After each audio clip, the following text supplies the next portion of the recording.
Have you ever stopped to think about what your dog actually enjoys? And when I say enjoys, I don't mean food, toys, or walks.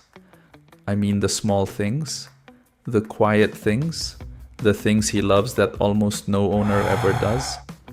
Today I'm going to show you 6 of them. And the last one is going to make you want to go home right now and do it for your dog. So stay with me until the end.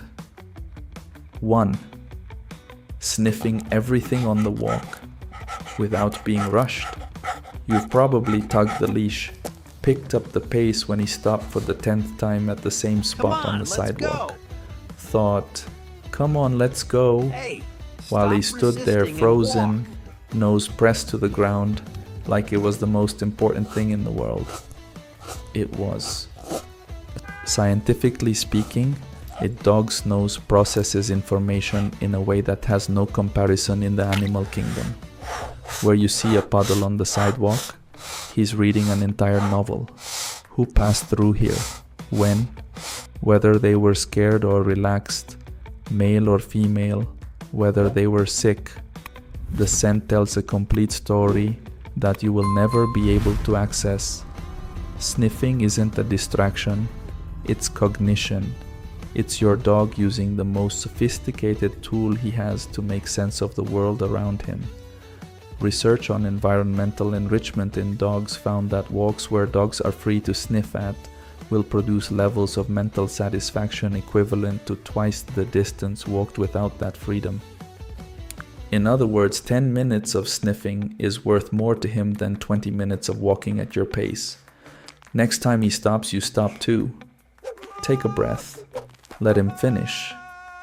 Those 2 minutes standing on the sidewalk are the 2 richest minutes of his day. 2. Being greeted at his level. Think about how you normally greet your dog. You probably come over, lower your hand, and pat him on top of the head as you walk by. It feels like affection. And it is, but it's not the kind he actually prefers. For a dog, a hand coming down from above toward his head is a posture of dominance. It's what a larger dog would do over a smaller one. It's uncomfortable. That's why so many dogs subtly shift their head away when you do it. And you never even notice. What he actually prefers is simple. Get down to his level. Lower yourself. Let him come to you. Let him sniff your hand before any contact.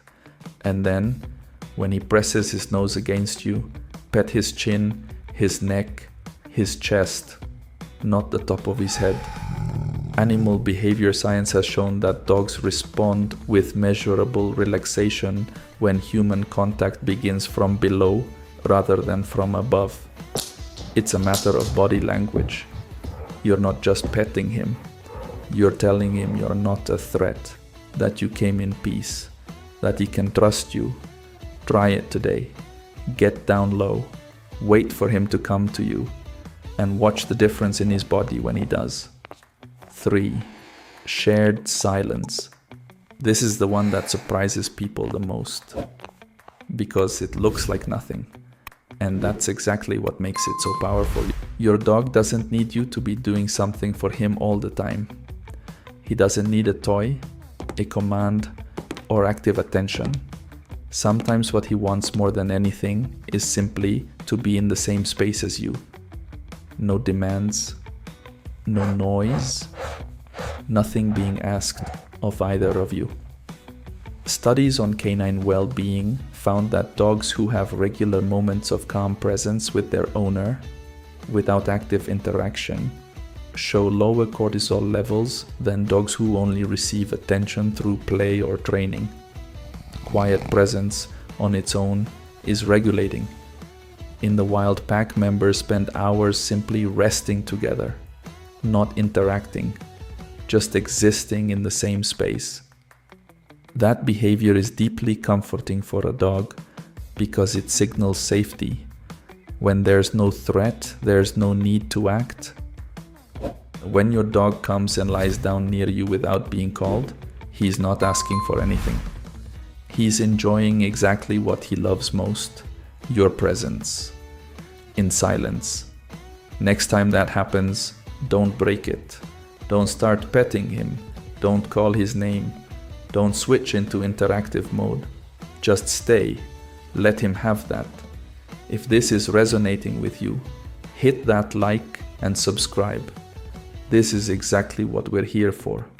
To show you what your dog actually needs and to take away the guilt of feeling like you're not doing enough. Share this video with someone who loves their dog but isn't sure how to show it. 4. Being asked before being touched. This is the one fewest owners do, and it's one of the most respectful things you can offer your dog. Think about what it's like for him when a stranger walks up and immediately reaches for his head without any warning. You've probably recognized his discomfort in those moments. But have you ever stopped to wonder if you sometimes do the same thing? Dogs communicate a great deal before any physical contact ever happens. The mutual sniffing, the gradual approach, the time spent reading each other before a single touch. All of that is standard canine social protocol. When you skip that step, even with the best intentions, you're basically walking into the middle of a conversation and talking over everyone. Animal behavior science has shown that dogs who have control over when and how physical contact happens show stronger affiliative behaviors with their owner over time. In other words, the more you respect his space, the more he chooses to be close to you. The practice is simple. Before you reach out, offer your hand, loosely closed at his nose level. Okay. Let him sniff. Let him decide. If he leans in, steps toward you or rubs against you, that's your green light. If he pulls back or turns away, it's not the right moment. You're not asking permission because he's in charge. You're asking because respect builds trust. And trust is the only real foundation any bond can be built on. 5. Sleeping near your scent. This is the one I promised at the beginning. It sounds small, it sounds too simple to make a real difference, but the research says otherwise. Studies on anxiety in domestic dogs found that the presence of the owner's scent in the dog's resting area consistently and measurably reduces physiological stress markers. Not the owner themselves, not the sound of their voice, the scent, a worn t-shirt, a used sock, any piece of clothing that carries your smell. This works because scent is the sense most directly connected to the limbic system, the part of the brain responsible for emotion and the feeling of safety.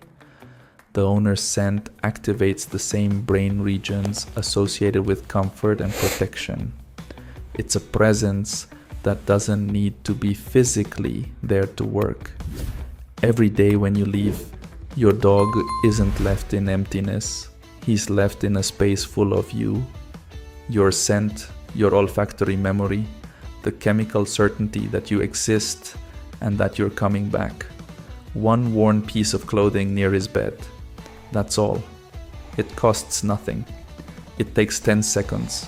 And for him, it's the equivalent of falling asleep with you nearby. You spend your life wanting to do more for your dog, and he spends his whole life needing things this simple. Your scent while he sleeps. Time to sniff without being rushed. A greeting that says I come in peace. Silence that says I'm right here. Space that says I trust you. It's not about doing more.